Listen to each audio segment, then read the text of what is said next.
तीसरे गुफा स्वयं प्रभा की गुफा की चर्चा जो गोस्वामी जी कर रहे हैं, जिसे हम मन की गुफा भी कहते हैं। चलो सकल बन खोजत सरिता, सर गिरी खोह राम काज लैलीन मन बिसरा तन कर छो। सब बानर वन में, नदी में, तालाब में, पर्वत और पर्वत की कंदराओं में खोजते जा रहे हैं सीता जी। मन श्री राम जी के कार्य में लवलीन है, शरीर तक का प्रेम यानी ममत्व भूल गया। लयलीन होने पर सुध बुध शरीर का भी भूल जाता है व्यक्ति। लयलीन बहुत गहरा शब्द है। शरीर का सुध बुध जब खो जाता है, लयलीन हो जाता है। तन्मय होना एक शब्द है। तन्मय मनः शिव संकल्प मस्तु, वह मन सदा शिव संकल्पमय हो। एक तन्मय शब्द है, एक लयलीन शब्द है। यानी शरीर की जो परेशानी है, आधी व्याधि है लयलीन होने पर। तो आगे गोस्वामी जी कहते हैं, कतहु होई निशिचर से भेटा, प्राण लही एक एक चपेटा, बहु प्रकार गिरी कानन है रही, कोई मुनि मिलई तही सब घेरे।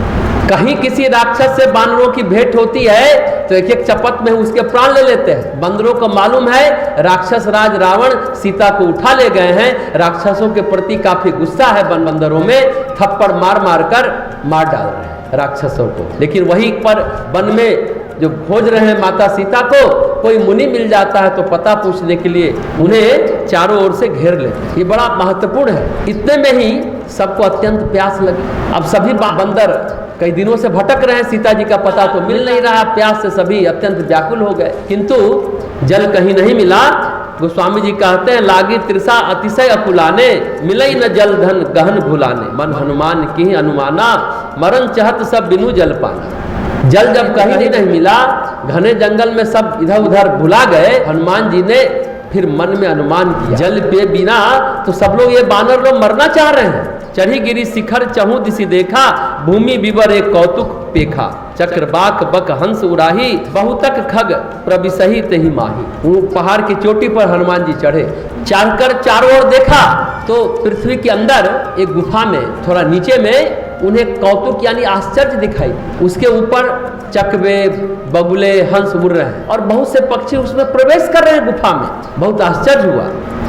गिरते उतरी पवन सुत आवा, सब कहूँ ले सोई विवर दिखावा। आगे के हनुमान तहि लीना, बैठे विवर विलंबु न कीन्हा। पवन कुमार जी पर्वत से उतर गए नीचे और सबको ले जाकर वह गुफा दिखाई। सबने हनुमान जी को आगे कर दिया और वह गुफा में घुस गए, देर नहीं की।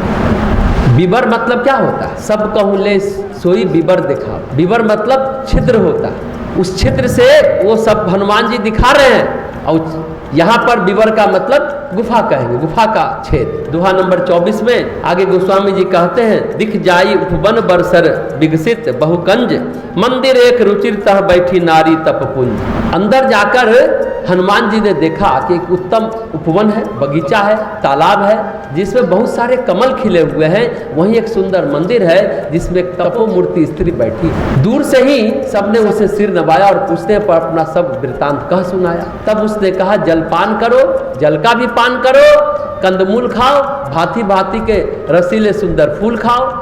आज्ञा पाकर सबने पहले तो तालाब में स्नान किया, सभी बंदर मीठे फल खाए, फिर सब उनके पास चले आए और अपनी सब कथा कह सुनाई और कहा उस मूर्ति ने, जिसका नाम स्वयं प्रकाशित है, मैं वहां जाऊंगी जहां श्री रघुनाथ जी रहे। बताया कि सीता जी नहीं मिल रही हैं, तुम लोग आंखें मूंद लो और गुफा को छोड़कर बाहर जाओ, तुम सीता जी को पा जाओगे, पछताओ नहीं, निराश मत हो। सभी वानर जन को कह रहे हैं। आंखें मूंद कर फिर आंखें खोलोगे तो सब देख रहे हैं कि वो समुद्र के किनारे खड़े हैं, समुद्र के तीर पर खड़े हैं। अभी तक जंगल में भटक रहे थे, अब समुद्र के किनारे खड़े हैं। सो पुनि गई जहां रघुनाथा, जाई कमल पद नारसी माथा, नाना भांति विनय तेहि कीन्ही, अनपायनी भगति प्रभु दीन।